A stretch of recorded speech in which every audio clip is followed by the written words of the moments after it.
is one of our oldest settlements here. Well, I'm drifting and I'm drifting. If we had been here 200 years ago, behind us there would be many, many big, tall ships. Baby, like a ship out on the sea. The Delta Blues era really started around 1900. For the last 14 years, I've been here behind the torpedo factory in Old Town Alexandria, right on the boardwalk. I'm Curtis Blues, and I'm a preservationist of Mississippi Delta Blues.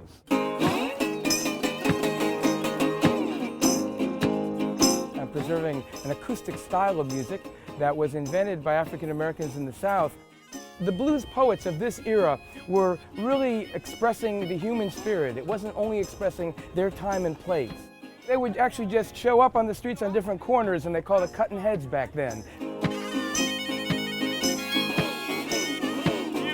And they would have to perform vigorously to attract the crowd and hopefully get the money to eat that night. The term in Europe is called busking. For busking, the idea is that you're turning a stranger into a paying customer in just a few moments. Now, you know if it's worth a picture, it's got to be worth $1, right? Out here, I'm actually able to play it in the same way my heroes did, with no microphone, preserving it here in Old Town.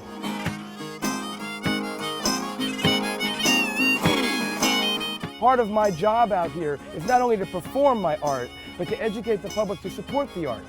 This idea of live music, that when they bring their kids by and they come across a person performing outdoors without a microphone, that this is something of value that we should treasure and we should support. You know you gotta help me, baby. I can't do it all by myself. The future of the blues is very bright because the human spirit always resonates and relates to the blues.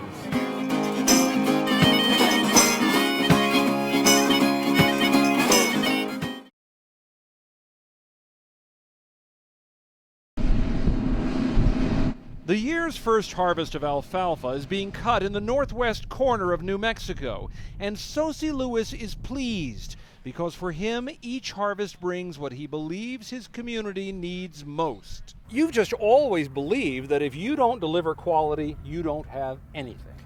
That is correct. Quality, quality, quality. And that's what you believe in? That's what I believe in. Quality. Everything we do has to be quality.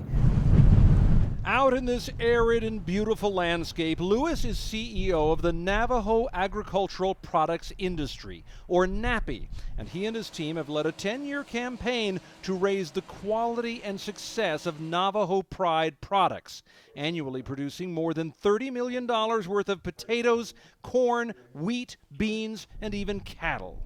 You need to have a diversity in your operation. You just can't raise crops and that's all you can do. The NAPI team is a model of efficiency. Rigorous on-site soil and water testing protect quality and productivity. A computerized command center handles irrigation needs around the clock. We just make sure the farm is getting their water. Managers of each crop must turn at least 15% profit, the money going back into the farm or other tribal programs. And it all works. NAPI employs 1,200 full and part-time workers each year and has not had a single layoff in this recession. They run an aggressive training program for young Navajos and have earned the highest honor, the respect of their own community. I'm proud of being a Navajo, proud of who we are, proud of this farm, how far it came, you know. You like working here? Yes, I do. I plan on retiring here. So just how big is this operation? Well, look at it this way. All of the land that you can see, 30 miles east to west, 20 miles north to south, is all part of this farm. But for Sosie Lewis, it is even bigger. As a young man, outsiders told him his tribe could never succeed at a business like this. Well, I stand here today with 99.9% Navajos operating our own farm. That is success to me. That's always been my dream and will be my dream for the rest of my life.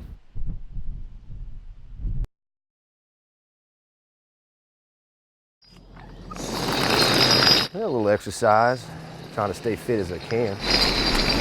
Enjoy it, for the simple fact that not many other people do it. This is heavy stuff. It's a lot of work. That's how we do. You never know when life's going to throw a physical challenge at you, and you need to be prepared. When I can't find a job, I come home aggravated with that, and I get on these and start all over again the next day. I was driving a truck before I had a driver's license. I've been in construction, demolition, running equipment. Last job I had was pumping out porta potties. This is mine. Gross. There are others like it, but this one is mine. Didn't like that at all. This one's not gross and disgusting. I'm a single father with 2 little girls, so I'll do anything I gotta do to keep a roof over their head. We've installed lights for at nighttime, so I clean those potties to where my daughters would use them. And if you want to take a look at yourself, how handsome you are, we have that option as well. He liked it because it's another thing that he could check off his list. Prop the door up in bucket bleach water. He would always come home and tell me all the weird things he found in them. Scrub it down, scrub it down. Every day was an adventure. You lift the lid. When you open that door, you never know what you're gonna get, so. You fire the pump up, that's when everybody runs away. That was a humbling experience, I assure you. Roll on to the next one. I've always had a job. This is my first time with this. I guess it's a classic case that's not gonna happen to me. Well, here I am. In today's market, I'm not going to take any risks. Unemployment sent me a letter, said it was a mandatory class. Walking in there, I didn't know what to expect. Very informative. I mean, a lot of good advice. I met a lot of different people from all different facets of work. And everything they were teaching us was just tools that you can use if you want. And I found a lot of them to be valuable. We have a public library up the street. I've never had any training on a computer, so she's my little teacher. She's learned it all in school, and we'll go up there, and there's one right next to each other, so that's how we do it. That way I don't have to yell, freak out. I'm applying at 2 or 3 places a week, leaving applications. Everybody's like, well, we'll give you a call if something comes up. And bad as it is, it could be a lot worse, you know. I wish that he could find a job that he enjoyed and was like, all right, I'm going to work, you know, and be happy about it. I see the future as being bright. You know, I'm not going to be on this forever because I know something's going to happen better. Something's coming my way. I just have to believe in that. That's a good morning.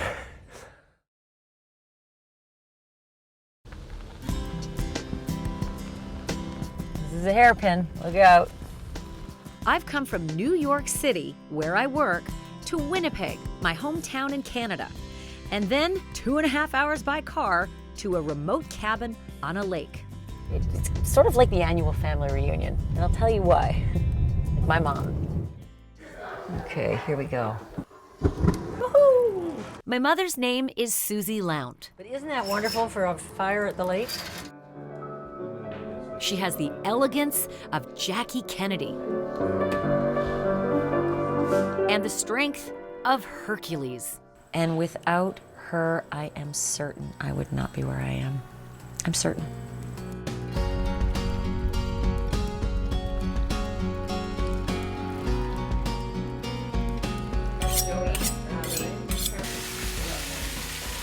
So how many pounds of fish total? 10. This is our Sunday brunch. My brothers Jeff and Joe are there. That was a decent fish. My sister Alex. And as the youngest, I get 0 respect. Only because there's no such thing as less than 0. Yeah. So it's a pilgrimage of sorts because we all come back to Mom.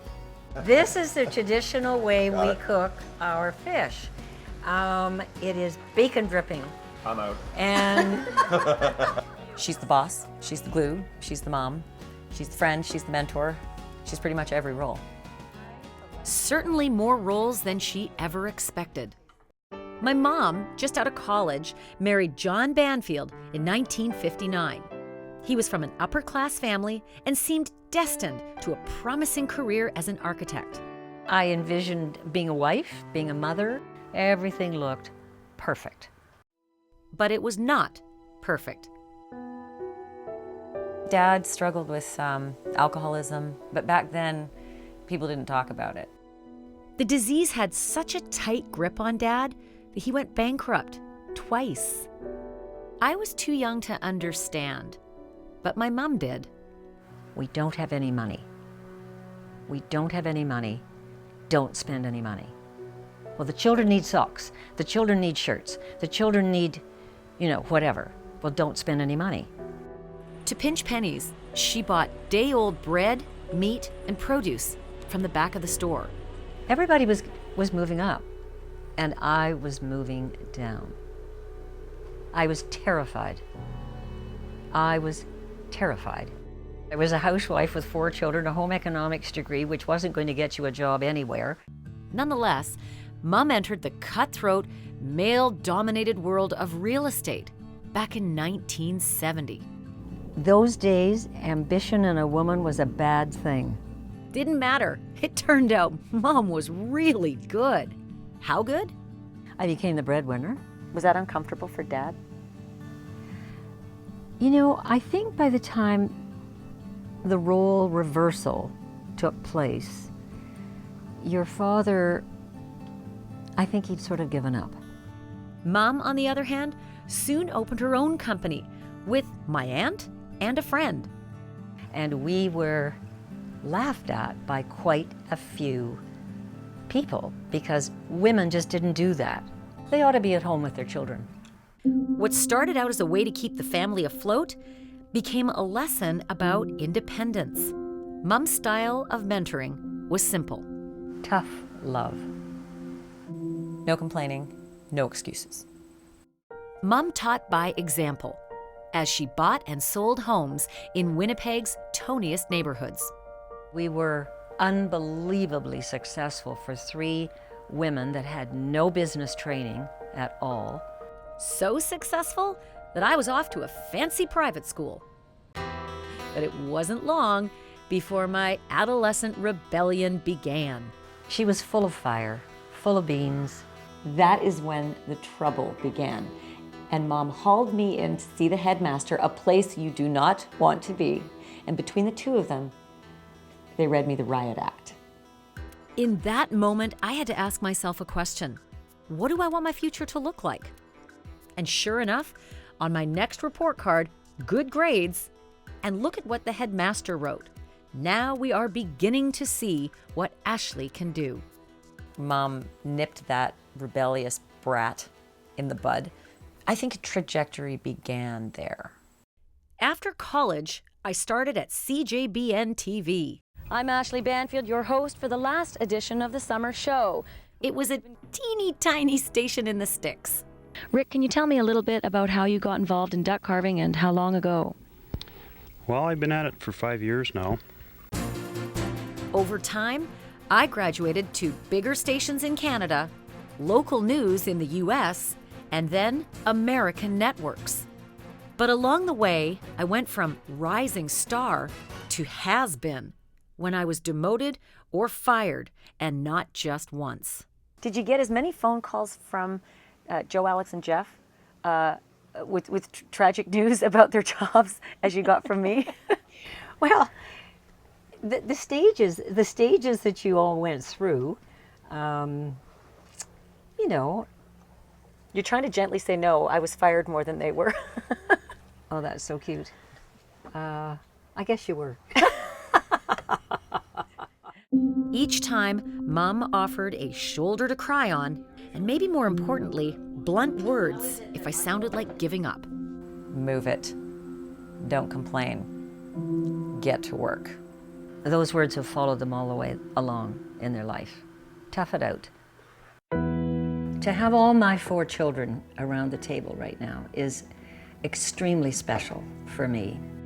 I often think about the impact that she's had on me as a professional, as a person. Love you all. Love you too, Gummy. Love you too, Gummy. Love you too. Gummy.